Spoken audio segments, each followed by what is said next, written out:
a train boy Deco.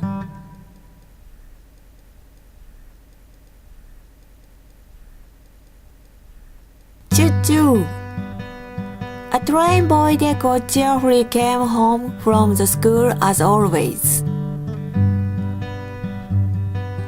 Deco ran up to his mom in the kitchen. Hey mom, I did good. Grandma, your vehicle was working with a heavy load, so I carried her on my back and took her home.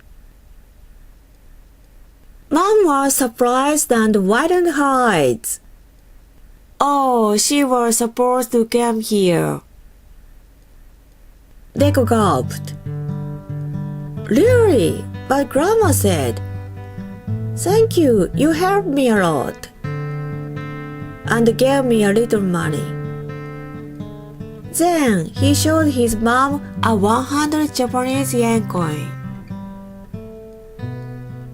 Oh my goodness! Mom had a hearty laugh.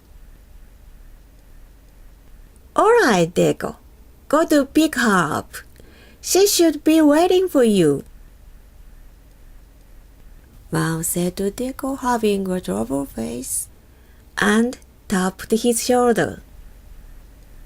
Of course I will. Choo-choo! Deco blew a whistle and rushed to pick Grandma up like an express train. The end.